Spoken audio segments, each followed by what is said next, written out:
प्रधानमंत्री कहते हैं कि वो ओबीसी के लिए बहुत काम कर रहे हैं। अगर प्रधानमंत्री इतना काम कर रहे हैं,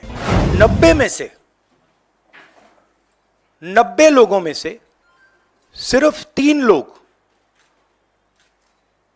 ओबीसी कम्युनिटी से क्यों हैं? पहला सवाल। ये जो ओबीसी ऑफिसर्स हैं, ये इस बजट में से कितना कंट्रोल कर रहे हैं और क्या कंट्रोल कर रहे हैं? आदिवासी क्या कंट्रोल कर रहे हैं? दलित क्या कंट्रोल कर रहे हैं? मुझे बात समझ नहीं आ रही है। ओबीसी के लिए क्या? मैंने सिर्फ यह सवाल पूछा, क्या हिंदुस्तान में ओबीसी की आबादी 5% है? एक बार मैं मन बना लेता हूं, मैं छोड़ता नहीं हूं। मुझे यह पता लगाना है, ये ओबीसी हिंदुस्तान में कितने हैं?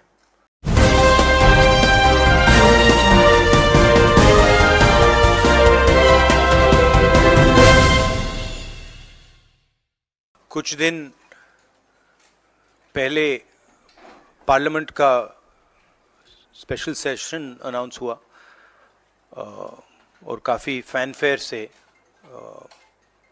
पुरानी पार्लियामेंट बिल्डिंग से नई पार्लियामेंट बिल्डिंग में ट्रांजिशन हुआ।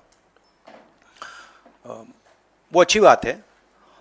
और मेन फोकस स्पेशल सेशन का, पहले तो मालूम नहीं था ये स्पेशल सेशन क्यों हो रहा है,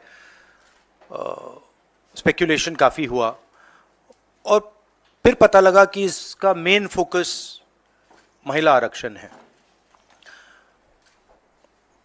उसके बाद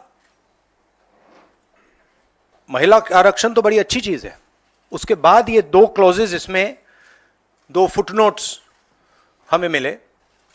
एक की महिला आरक्षण करने से पहले, महिला आरक्षण देने से पहले हमें सेंसस करना पड़ेगा और दूसरा डिलिमिटेशन करना पड़ेगा, और इन दोनों चीजों को करने के लिए बहुत साल लगेंगे। सच्चाई यह है कि महिला आरक्षण को आज किया जा सकता है। 33% आज जो सीट्स हैं लोकसभा में, विधानसभा में, वो महिलाओं को दी जा सकती हैं। कोई कॉम्प्लिकेटेड मामला नहीं है, मगर सरकार वो नहीं करना चाहती है। सरकार ने ये देश के सामने रख दिया है, मगर रियलिटी ये है कि ये इंप्लीमेंट आज से 10 साल बाद होगा। ये भी नहीं मालूम कि होगा या नहीं होगा। तो एक प्रकार से ये डिस्ट्रैक्शन टैक्टिक है, डाइवर्जन टैक्टिक है। डाइवर्जन किस चीज से हो रहा है? डाइवर्जन ओबीसी सेंसस से हो रहा है। मैंने पार्लियामेंट में सिर्फ एक इंस्टीट्यूशन के बारे में बात की, वो जो हिंदुस्तान की सरकार का सेंटर है, कोर है, जो हिंदुस्तान की सरकार को चलाता है,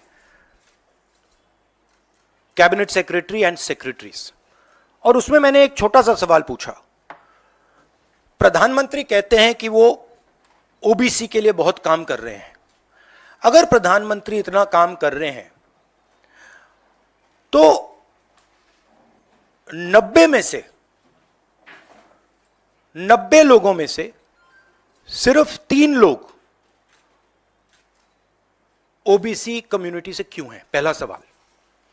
दूसरा सवाल, मैंने यही एनालिसिस बजट को देख के की कि भैया पूरा हिंदुस्तान का बजट क्या है और ये जो ओबीसी ऑफिसर्स हैं, ये इस बजट में से कितना कंट्रोल कर रहे हैं और क्या कंट्रोल कर रहे हैं?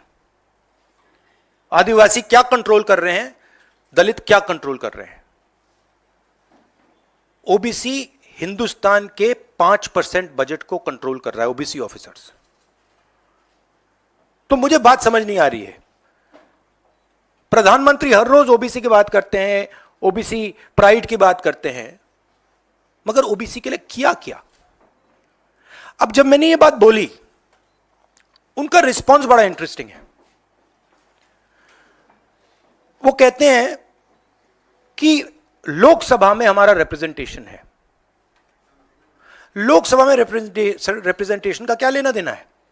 मैं कह रहा हूं कि बजट डिसीजन जो लेते हैं, जो बजट को ऑफिसर्स हैं, जो बजट को कंट्रोल करते हैं,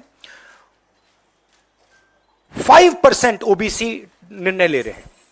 और मैंने सिर्फ यह सवाल पूछा, क्या हिंदुस्तान में ओबीसी की आबादी 5% है? यह मैं जानना चाहता हूं। अगर 5% है तो फिर वो ठीक है, उसको मैं एक्सेप्ट करने के लिए तैयार हूं। मगर अगर वो 5% से ज्यादा है तो मुझे यह पता लगाना है, और एक बार मैं मन बना लेता हूं, मैं छोड़ता नहीं हूं, मुझे यह पता लगाना है ये ओबीसी हिंदुस्तान में कितने हैं, और जितने हैं उतनी भागीदारी इनको मिलनी चाहिए। अब आप किसी लोकसभा में किसी भी एमपी से पूछ लीजिए, लोकसभा को टेंपल ऑफ डेमोक्रेसी कहा जाता है।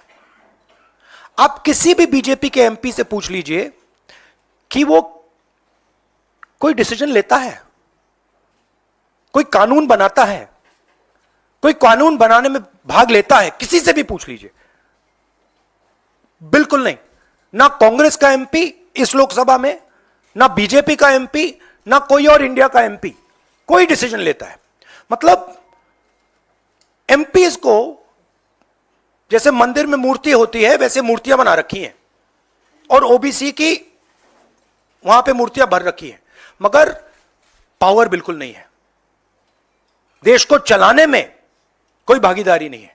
यह सवाल मैंने उठाया है कि क्या, और हर ओबीसी युवा को यह समझना है कि क्या आपको इस देश को चलाने में भागीदारी मिलनी चाहिए, हां या ना।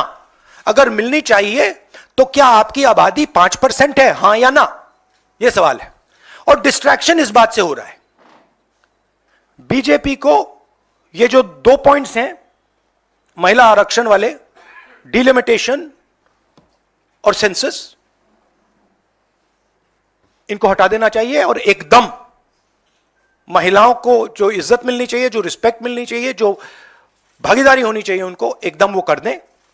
और कास्ट सेंसस का जो हमने डेटा निकाला था उसको पब्लिक कर दें, तो सारे हिंदुस्तान के ओबीसी युवाओं को पता लग जाए वो हैं कितने, और नया सेंसस कास्ट बेसिस पे करें।